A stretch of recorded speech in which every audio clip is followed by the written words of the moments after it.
గాంధీ భవన్ లో PCC chief Mahesh Kumar మాట్లాడుతున్నారు. Live లో చూద్దాం.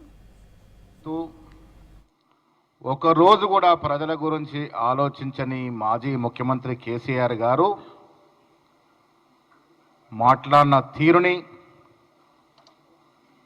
ఆయన బీజేపీ పార్టీని వెనుకొచ్చిన తీరుని, వెనకేసి వచ్చిన తీరుని తీవ్రంగా విమర్శిస్తూ ఉన్నాం, ఖండిస్తూ ఉన్నాం. నిన్న వరంగల్లో జరిగిన మీటింగ్ విస్కీ బాటిల్ల మీటింగ్. అది నాకెవరో మిత్రులు చెప్తా ఉన్నారు, పొద్దున్న లేస్తే జనానికన్నా ఎక్కువ విస్కీ బాటిల్లే ఉన్నాయి అక్కడ అని. మహిళలు కనబడలే నిన్న మీటింగ్లో. కారణం విస్కీ బ్రాందీకి వాళ్ళు లోకలే కాబట్టి మహిళలు ఎవరు రాకుండానే మీటింగ్ జరుపుతున్నటువంటి సందర్భం. నేను మీ ద్వారా కేసీఆర్ గారికి, బీఆర్ఎస్ పార్టీకి ఛాలెంజ్ విసురుతా ఉన్నాను. సమయం మీదే, వేదిక మీదే. మీరు ఎప్పుడంటే అప్పుడు చర్చకు సిద్ధం. మీరు 10 సంవత్సరాలుగా తెలంగాణ రాష్ట్రానికి ముఖ్యమంత్రిగా చేసిందేమిటి, మేము 15 మాసాలుగా మా ముఖ్యమంత్రి రేవంత్ రెడ్డి గారు తెలంగాణకు చేసిందేమిటో చర్చించుకుందాం. వేదిక మీరే నిర్ణయించండి. ఫామ్ హౌస్కి వెళ్ళి బయటకు వచ్చి ఎప్పుడు అంటే అప్పుడు వేదిక, మేము వస్తాం, మీరు రండి, చర్చించుకుందాం. దిగిపోయిన తర్వాత కూడా అబద్ధాలతో ప్రజల్ని మభ్యపెట్టే ప్రయత్నం మీద చేస్తూ ఉండే కేసీఆర్, ఇది మంచిది కాదు. దేశ చరిత్రలో ఒక రాజకీయ కుటుంబం అత్యంత తక్కువ సమయంలో అత్యంత ఎక్కువ ప్రజాధనాన్ని దోచుకున్న కుటుంబం ఈ దేశంలో ఏదైనా ఉంది అంటే అది కేసీఆర్ కుటుంబము. ప్రాజెక్టుల పేరిట, భూముల పేరిట ప్రజల సొత్తుని దోచుకోవడమే కాకుండా ఈ రాష్ట్రాన్ని అప్పుల పాలు చేసి, ఒక దూరదృష్టి లేకుండా, ఒక విజన్ లేకుండా, ఒక ఆలోచన లేకుండా ఇబ్బడి ముబ్బడిగా అప్పులు తెచ్చి ఈ రాష్ట్రాన్ని అప్పులో కూర్చోబెట్టి పలాయనం చిత్తగించిన మనిషి ఇవాళ కాంగ్రెస్ పార్టీ గురించి మాట్లాడుతూ ఉన్నారు. తెలంగాణ మళ్ళీ ఎప్పుడు కూడా బాగోకుండా అంత పాతాల్లోనికి దిగజార్చినటువంటి కేసీఆర్ ఎప్పటికీ తెలంగాణ రాష్ట్రానికి విలన్గానే మిగిలిపోతాడు. రానున్న యువతరం ఎప్పుడు నేను క్షమించదు. కాంగ్రెస్ పార్టీని విలన్ అంటా ఉన్నాడు. దేశం కోసం సర్వం త్యాగం చేసిన గాంధీ కుటుంబం గురించి మాట్లాడుతూ ఉన్నాడు. నీ లెక్కేమిటి, నీ స్థాయి ఏమిటి, గాంధీ కుటుంబం స్థాయి ఏమిటి? దొంగ పాస్పోర్ట్లు సృష్టించి చాలామందిని మోసం చేసి దొంగ పాస్తో ఫారెన్ పంపించినటువంటి చరిత్ర కేసీఆర్ గారిది అనేది మర్చిపోకుండా ఉండేందుకు నేను మళ్ళీ వాళ్ళు గుర్తు చేస్తూ ఉన్నాను.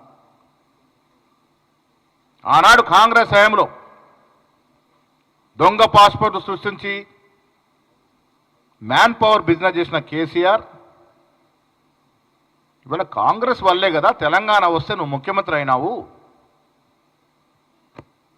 నీ కొడుక్కి, కూతురికి, అల్లుడికి అంబాసిడర్ కారులో పెట్రోల్ డీజిల్ పోసుకునే కూడా డబ్బు లేనటువంటి పరిస్థితి నుంచి వీళ్ళు ఒక్కొక్కరు 10 ఇంపోర్టెడ్ కార్లు మెయింటైన్ చేసే స్థాయికి వచ్చింది కాంగ్రెస్ వల్ల కాదా? అందుకు కాంగ్రెస్ విలనా? తెలంగాణ ఇచ్చినందుకు కాంగ్రెస్ విలన్ అవుతుందా? తెలంగాణ సాకారం చేసినందుకు కాంగ్రెస్ విలన్గా నిలబడాలా? ఇచ్చిన మాట ప్రకారం ఇవాళ 1 సంవత్సరం లోపల 60,000 ఉద్యోగాలు ఇచ్చినందుకు కాంగ్రెస్ విలన్గా చూపాలా? అరే నిజమైన విలను మీరు. కారణం మీరిచ్చి, ప్రజలకు ఇచ్చి, వాగ్దానాలు ఇచ్చి మోసం చేసిన చిట్టా చదువుతాను నేను. ఒక కుటుంబానికి 1 ఉద్యోగం అన్నావు, మోసం. ప్రతి కుటుంబానికి 2 బెడ్ ఇల్లు ఇస్తామన్నావు, అబద్ధం. ప్రతి దళిత కుటుంబానికి 3 ఎకరాల భూమి ఇస్తానన్నావు, ద్రోహం. ప్రతి కేజీ నుంచి పీజీ వరకు ఉచిత విద్య ఇస్తానని మోసం చేశావు. ప్రతి ఇంటికి తాగునీరు ఇస్తా అన్నావు. మిషన్ భగీరథ పేరట 25,000 కోట్లు దండుకున్నావు. 15,000 కోట్లకే కావాల్సినట్టు కంప్లీట్ కావాల్సినటువంటి మిషన్ భగీరథ 48,000 కోట్లకి ఎందుకు ఎగబాకింది? ఆ ఎగబాకిన సొమ్ము ఎవడు తిన్నాడు? కేసీఆర్ కుటుంబం తినలేదా? వేల కోట్లు కాళేశ్వరం పేరు మీద 1,00,000 కోట్లు 1,20,000 కోట్లు గోదావరి నదిలో పోసి వేల కోట్లు దండుకున్న మాట వాస్తవం కాదా? ఇలా కాళేశ్వరం కూలిపోలేదా? కాళేశ్వరం ప్రాజెక్టుగా మిగిలిపోలేదా? ఎవరి నిర్వాకం వల్ల? నీ చేతకానితనం వల్ల, నీ పరిపాలన దక్షత లేక వల్ల ఇలా రాష్ట్రం అప్పుల పాలవడమే కాకుండా ఇలాంటి ప్రాజెక్టులన్నీ కూడా పనికి రాకుండా పోయినటువంటి సందర్భం ఇవాళ ప్రజలు తెలుసుకోవాల్సిన అవసరం ఉంది. కేసీఆర్ పాపం మర్చిపోయినారేమో, ప్రజలు ఇంత తొందరగా మర్చిపోతారున్న దుర్పాలన, దరిద్ర పాలన ప్రజలు మర్చిపోయారని అనుకొని మాట్లాడుతూ ఉన్నారేమో. నేను మళ్ళీ ప్రజల కోసం గుర్తు చేస్తూ ఉన్నాను. ఆదివాసీలు ముస్లింలకు రిజర్వేషన్ పెంచుతామన్నావు, ఇదొక పెద్ద ఫ్రాడ్. దళిత బంధు ఎన్ని కుటుంబాలకు ఇచ్చావు? మిగతా కుటుంబాలకు ద్రోహం చేయలేదా? బీసీ బంధు అసలు టేకాఫే కాలేదు, ఇదొక మోసం కాదా? ఇస్తాంబుల్ నగరాన్ని ఓల్డ్ సిటీ నుంచి తీస్తానన్నావు, ఎంత పచ్చి మోసమయ్యేది? ఎక్కడ చేయగలను? ఇస్తాంబుల్ కరీంనగర్ని లండన్ చేస్తానన్నాడు, నిజామాబాద్ని డల్లాస్ చేస్తానన్నాడు, పచ్చి మోసం కాదా? ప్రజలు మర్చిపోయినారా? దళిత ముఖ్యమంత్రిని చేస్తానని ఒక దళితుడు మంత్రిగా ఉంటే, ఉప ముఖ్యమంత్రిగా ఉంటే అర్ధరాత్రి పీకేసిన పాపం నీది కాదా? ఏం పాపం చేశాడని ఇంతవరకు చెప్పలేని పరిస్థితి, ఎందుకు పీకేశారో చెప్పలేని పరిస్థితి. దళితులను మోసం చేశారు. ఇలా 420 వాగ్దానాలు అంటారు. 420 వైఫల్యాలు మీ నాయనా. చెబుతూ పోతే 420 వైఫల్యాలు ఎన్ని చేశారో ఈ చిట్టా ఇప్పితే అర్థమవుతుందనే మాట కూడా సుందరంగా మనవి చేస్తూ ఉన్నాను.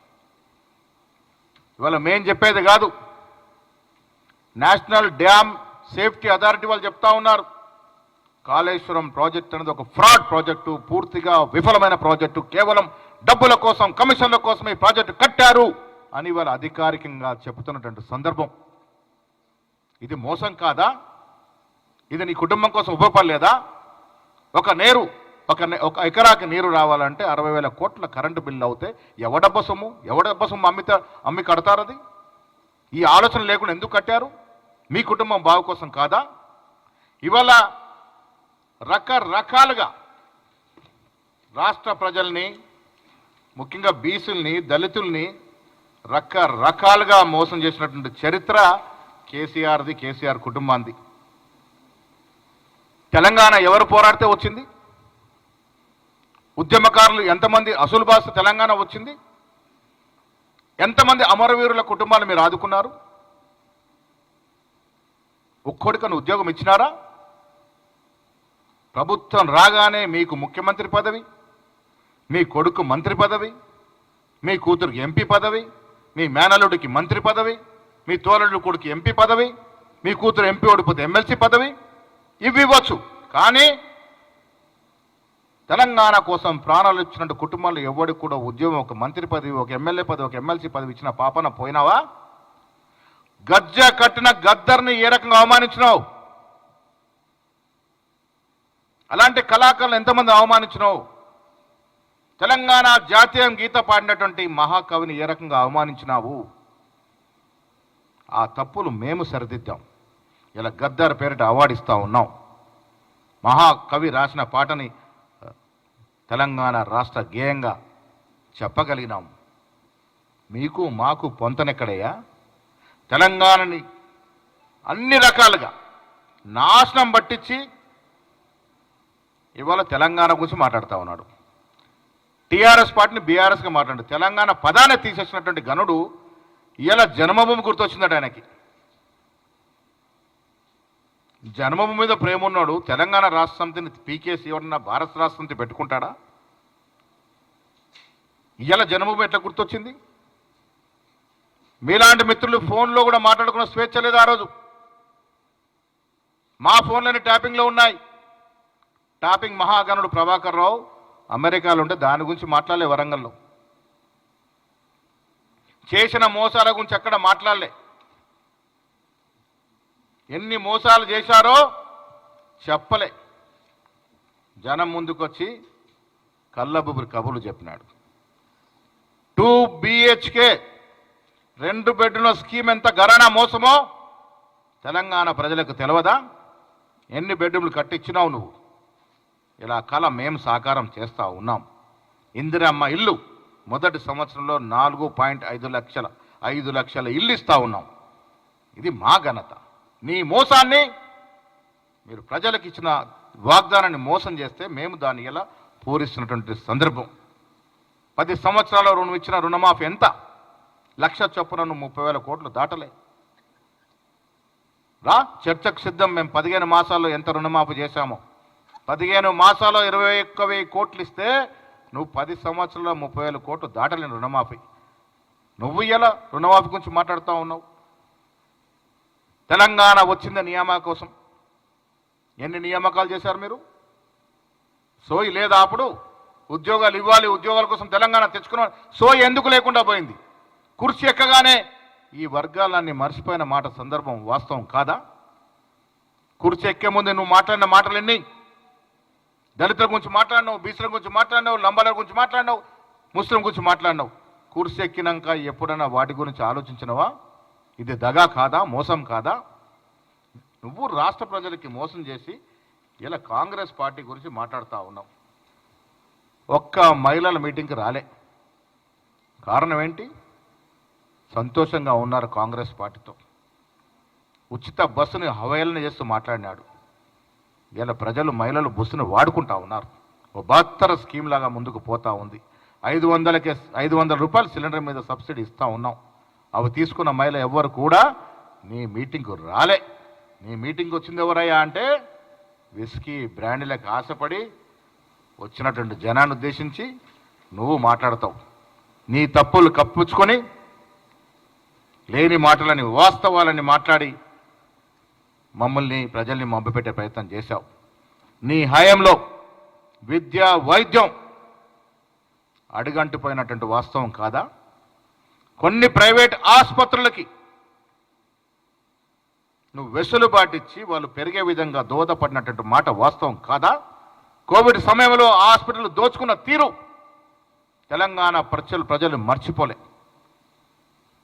ప్రైమరీ హెల్త్ సెంటర్ నుంచి నిమ్స్ వరకు నువ్వు సంకనాకిపిస్తే మేము ఇలా దాన్ని ప్రక్షాళన చేసి బలోపేతం చేసినట్టు సందర్భం ప్రజలు గుర్తిస్తూ ఉన్నారు. విద్యను మొత్తం అడగంటిచ్చే పరిస్థితి తీసుకొచ్చినావు. యంగ్ ఇండియా స్కూల్ పేరిట ఇవాళ మేము విద్యని మళ్ళీ పూర్వ వైభవం తీసుకు